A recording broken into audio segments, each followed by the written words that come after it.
Karibu tena kwenye chaneli yako pendwa ya Mzawa Plus. Leo tunaiangalia movie bora ambayo hupaswi kuikosa kuitazama.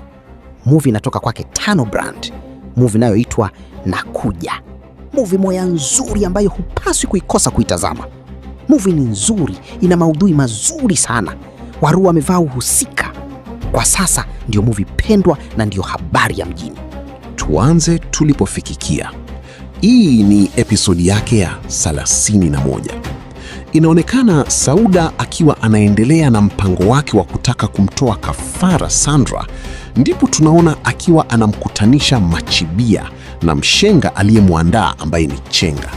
Ndipo watakubaliana kutimiza jambo lao kwa wakati ili Sauda amtoe kafara Sandra ili aweze kupata kiti cha kichawi. Nashukuru kumfahamu Bwana Chenga. Bwana Chenga, umekabidhiwa jukumu zito sana. Kipande kinachofuata tunamuona Nyamizi ambaye ni mke wa Mwandora. Ndipo ataonekana Binit akimwambia Nyamizi kuwa sio kila zawadi ya kupokea, maana watu wanaweza kukupa zawadi kwa ajili ya kukutega. Ndipo Nyamizi atakapomwambia kuwa anajua hilo na kumpa maandiko. Si unajua tena shemeji yetu, Biblia ipo kichwani. Mwanadamu mwenzako akikupa zawadi, ujue ni chambo anakutega. Naelewa unamaanisha nini mdogo wangu. Na hata kwenye Biblia imeandikwa, amebarikiwa anayetoa. Sijawahi kuona imeandikwa amebarikiwa anayepokea. Bwana, huku kwa waganga kumekucha.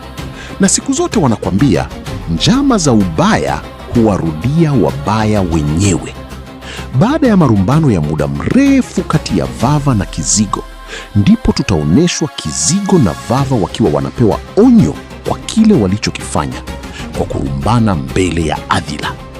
Mganga Tano imeonekana kuchukizwa sana juu ya wanafunzi wake anaowategemea kugombana. Unafanya nini? Wewe unaniambiaje? Wewe ni kijana mdogo sana, unakuja hapa mimi na kupokea na kufundisha kazi zote mimi wewe. Hebu sikia kwa makini. Takufanya kitu kibaya Kizigo, acha kufuatilia maisha yangu. Utapata hasara.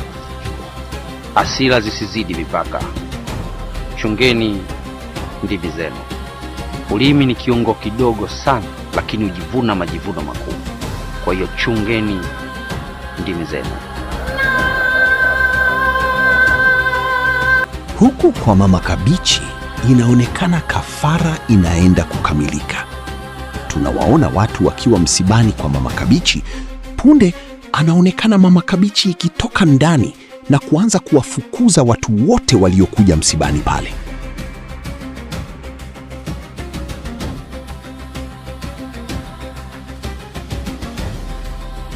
Pumbavu wakubwa. Yaani wana kijiji hiki si wakati dau kabisa, yani siwapendi. Eti kaeni basi.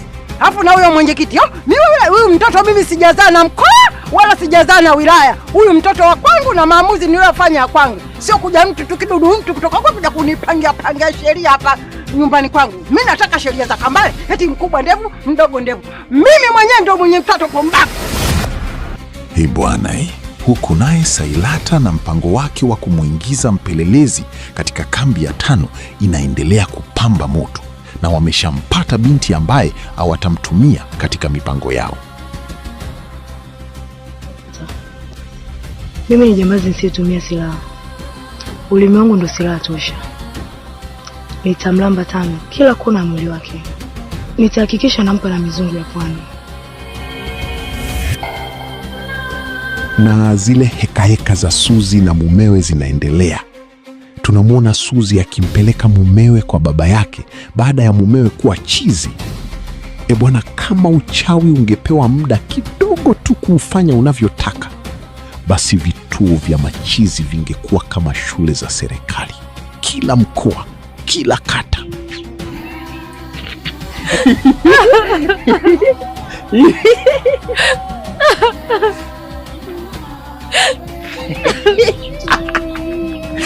Na zile mbio za kupata kiti naona kama zinaanza kukamilika. Wakuu wa majini wamekubali kafara ya Mama Kabichi. Hivyo inasubiriwa siku 40 tu Mama Kabichi kukabidhiwa kiti cha uchawi. anamuona Sauda na Samlata walivyopoa.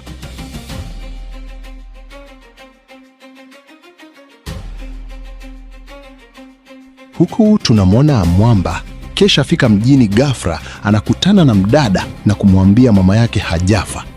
Je, unafikiri kitatokea nini? Pole sana kaka Nilo, kazi yako ni ngumu sana. Mama yako hajafa, yupo ndani anaishi. Basi tusubiri sehemu ya 32. Kitatokea nini? Usisahau kusubscribe ili kupata kazi mpya kila itokapo.